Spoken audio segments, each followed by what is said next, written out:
So kung tinatry nyo mag-pull up and then hindi nyo pa kaya like even once, I would suggest, hi, this is Coach Raider and join me as I try to do 100 pull-ups. So the plan is to do 12 sets of 8 or 10 sets of 10. We will see. So I will take myself to failure every time, every set, and then hopefully I reach 100 before I reach the 1 hour mark.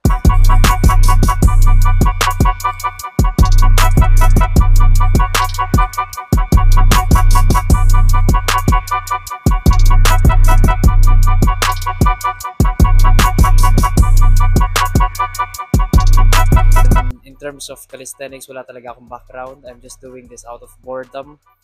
So, join me.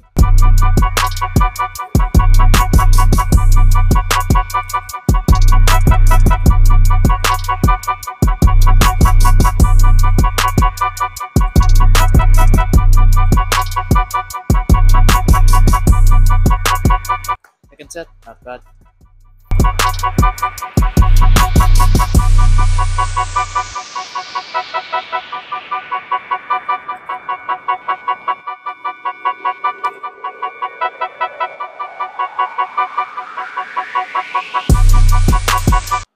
Third set, mas ramdam ko na yung pagod. Actually, mukhang di siya maging madali. Especially pagdating ko sa 6th and 7th set. I think dun tayo mas challenge talaga.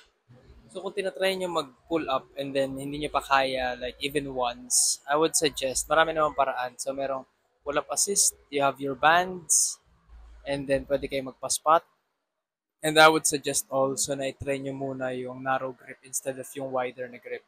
Specifically yung narrow and then yung palm is facing you. Especially kapag babae, kadalasan nakikita ko, mas successful sila pag ginagawa nila the narrow na way and then yung nakaharap sa kanila yung palm. Because that way, malapit sa katawan nyo yung mismong kinakapitan. And then also, you're using more of your biceps apart from your back. Pag kasi nag-wide grip ka, bukod sa malayo siya, is less yung recruitment ng biceps nyo, which is huge help kung tinatry nyo mag-pull up. And then I would suggest also, pwede kayong gumamit ng pull-up assist, yung may weights and then also bands. And pwede kayong magpa-spot kung may kasama naman kayo para mas madali.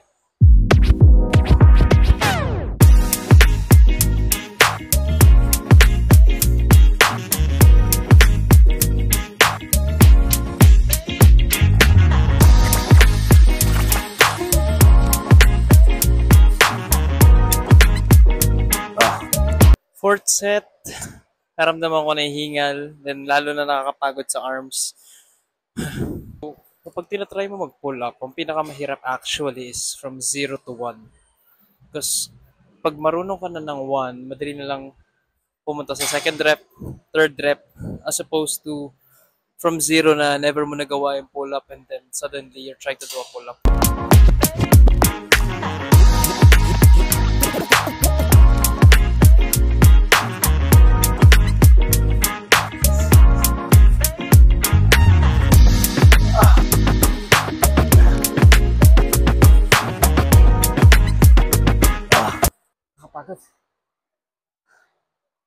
So, after ng 5 sets, feeling ko, maaga natin matatapos yung pull-up less than 1 hour. Maka less than 30 minutes. So, if there's time remaining, tatry kong dagdagan pa.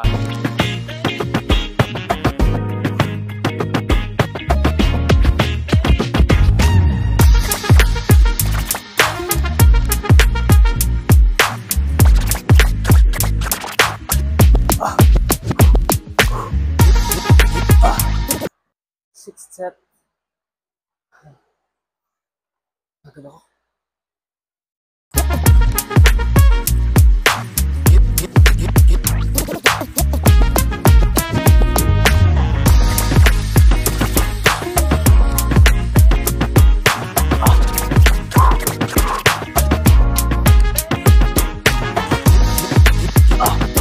Seventh set, 70. If you're looking for a coach na fit sa home service, condo service, or gym na malapit sa inyo, feel free to message me through Facebook, Instagram, or Telegram. I also have my number. Pwede yun Viber or WhatsApp.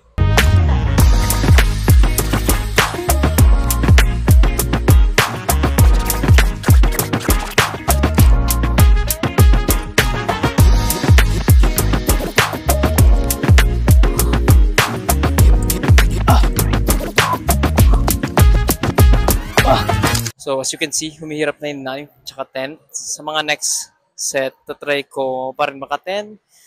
Pero kung di kaya, at least 8 para 2 sets na lang or 3 para makarating na 100.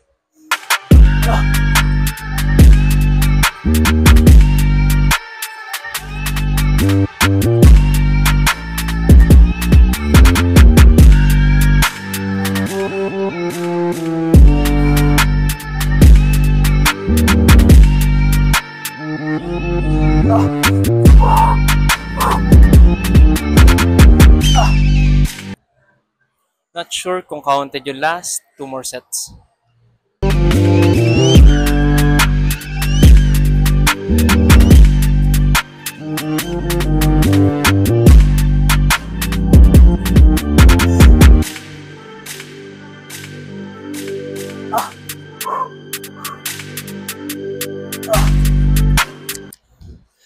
Hindi kinaya ng 10. 8 reps lang muna. That was the 9th set, I think.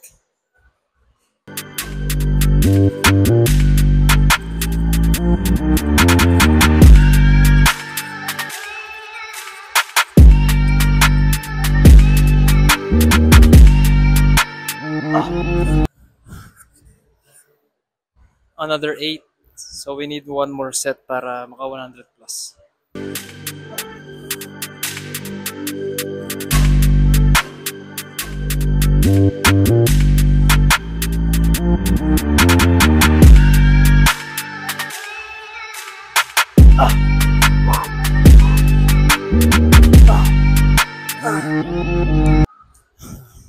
So 11 sets bago ko nagawa yung 100 reps.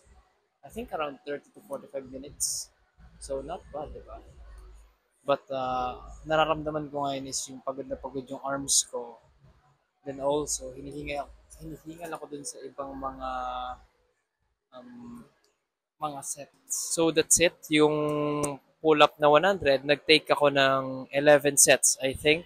So first to 8 sets, naka 10 reps, and then yung next few sets, hindi na kinaya ng 10, so 8 na lang. Yung 9th and 10th, nag-fail na eh. I mean, 9th and 10th na rep dun sa set na yon is nag-fail na. So I did 3 na 8 reps na set, which is yung 9th, 10th, at 11th. Total is 104 reps. So, not bad, di ba? I think nag-take ako ng 30 to 45 minutes. Hindi ako sure. Pero, nakakapagod siya. Na ramdam ko sa kamay ko yung pagod. And then also, hinihingal ako dun sa ibang sets. Maybe because hindi ganun kaganda yung cardio ko at the moment. Again, I'm not a calisthenics athlete. So, kung hindi perfect yung form ko, forgive me. Pero yun nga, I guess impressive din ang 100 pull-ups for somebody na hindi nagka-calisthenics. Ang only background ko is yung dips, heavy dips. So I've been doing dips for like 2 years now. I think yun lang naman yung background ko in calisthenics. Pero pull-ups, hindi ko masyado sineryoso yung pull-ups actually in my lifting career.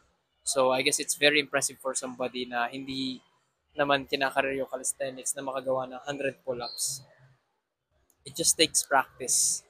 And the best advice I would say, if you can do one pull-up, let's just say you can do 8 and then hindi mo na kaya, you can do it every day, you know. Pwede mo namang spam na lang yun araw-araw. As long as nagre-recover ka, kumakain ka ng enough protein, and natutulog ka na maayos, and wala ka na ma-injury sa back or sa shoulder, sa arms, I think best way pa rin para makarami ka ng pull-ups is to do it every day.